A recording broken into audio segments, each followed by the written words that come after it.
नमस्कार। आकाशवाणी से विश्व दर्पण के साथ मैं सिद्धार्थ सिंह।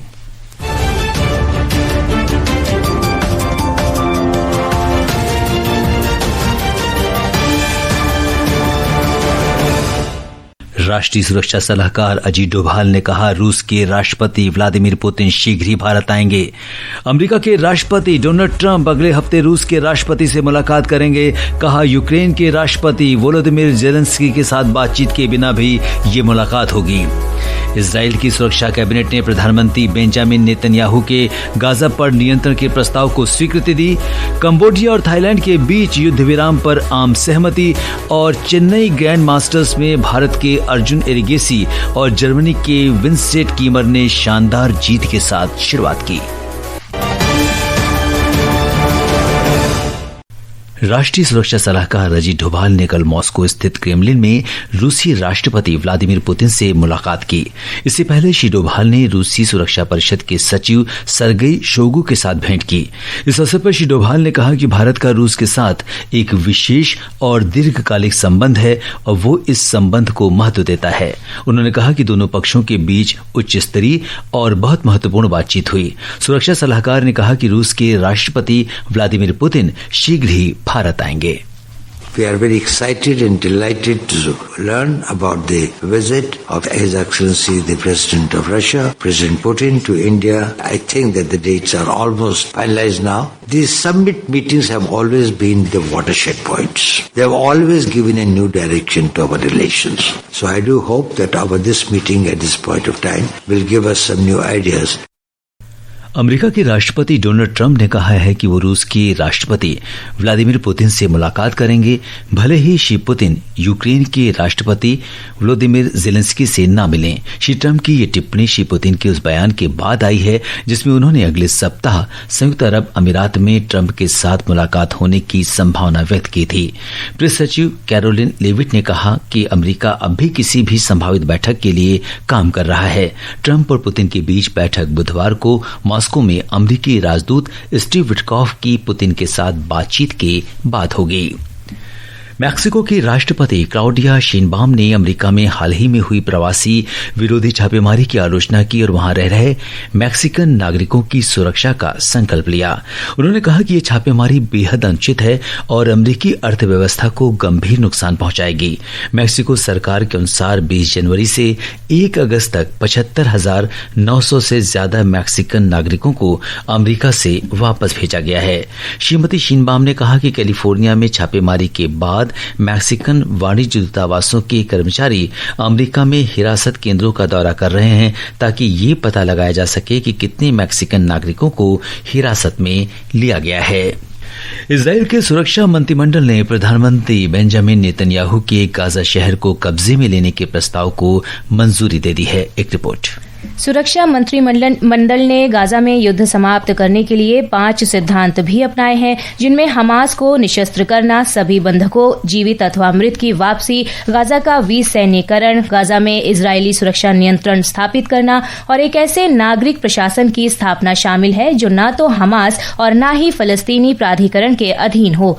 एक आधिकारिक बयान में कहा गया है कि इजरायली रक्षा बल युद्ध क्षेत्रों के बाहर नागरिक आबादी को मानवीय सहायता पहुंचाते हुए गजा शहर पर नियंत्रण बनाने की तैयारी करेगा।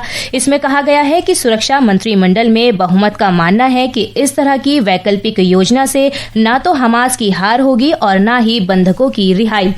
इससे पहले संयुक्त राष्ट्र ने चेतावनी दी थी कि इजरायल द्वारा क्षेत्र में सैन्य अभियानों में वृद्धि फलस्तीनी नागरिकों के साथ साथ इजरायली बंधकों के लिए विनाशकारी साबित हो सकता है। समाचार कक्ष से मैं सरफिरोजी। मिस्र ने इजराइल के लेविथान गैस क्षेत्र से प्राकृतिक गैस आयात करने के लिए $35 अरब के एक ऐतिहासिक समझौते पर हस्ताक्षर किए हैं। ये इजराइल के इतिहास का सबसे बड़ा निर्यात समझौता है और मध्य पूर्व में चल रहे तनाव के बावजूद क्षेत्रीय ऊर्जा सहयोग को मजबूत करता है। एक रिपोर्ट।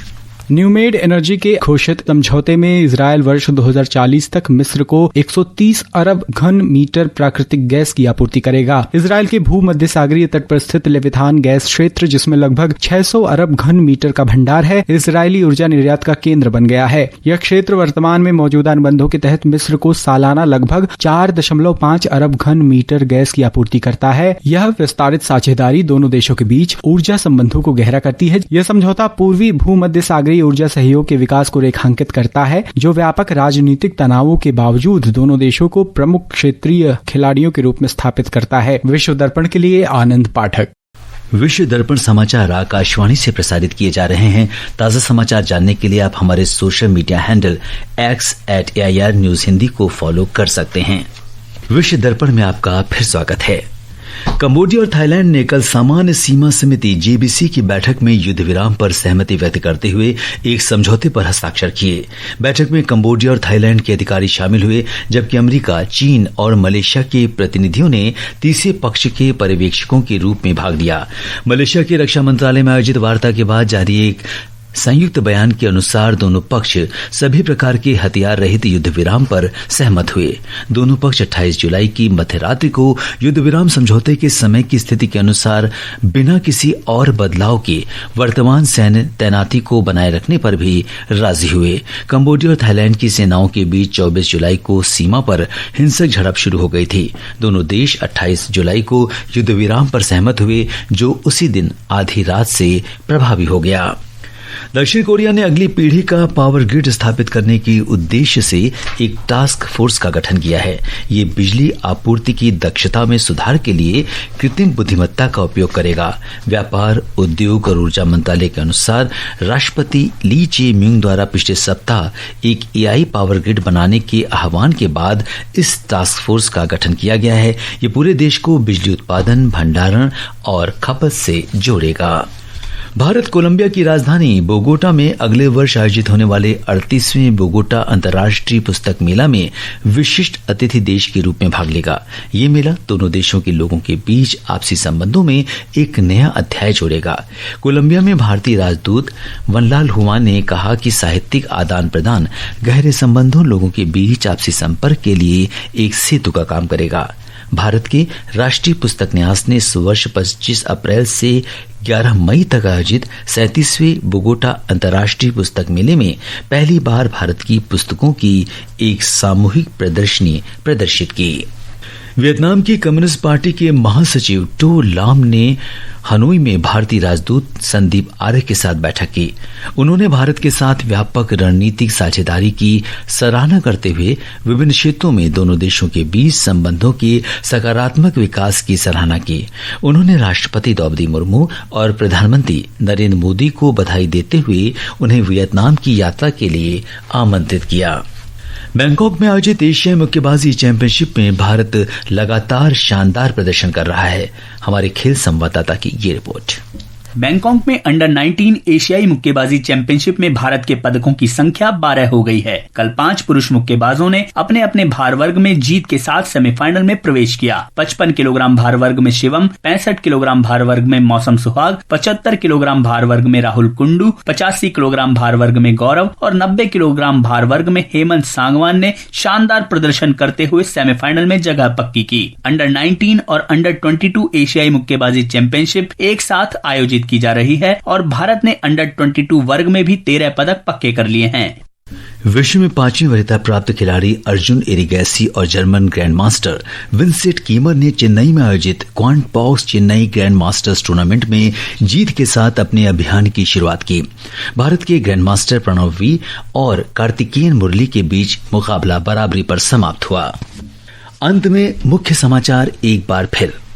राष्ट्रीय सुरक्षा सलाहकार अजीत डोभाल ने कहा, रूस के राष्ट्रपति व्लादिमीर पुतिन शीघ्र ही भारत आएंगे। अमेरिका के राष्ट्रपति डोनाल्ड ट्रंप अगले हफ्ते रूस के राष्ट्रपति से मुलाकात करेंगे। कहा, यूक्रेन के राष्ट्रपति वोलोदिमीर जेलेंस्की के साथ बातचीत के बिना भी ये मुलाकात होगी। इजराइल की सुरक्षा कैबिनेट ने प्रधानमंत्री बेंजामिन नेतन्याहू के गाजा पर नियंत्रण के प्रस्ताव को स्वीकृति दी। कंबोडिया और थाईलैंड के बीच युद्ध विराम पर आम सहमति और चेन्नई ग्रैंड मास्टर्स में भारत के अर्जुन एरिगेसी और जर्मनी के विंसेंट कीमर ने शानदार जीत के साथ शुरुआत की। इसके साथ ही विश्व दर्पण का ये अंक समाप्त हुआ। नमस्कार।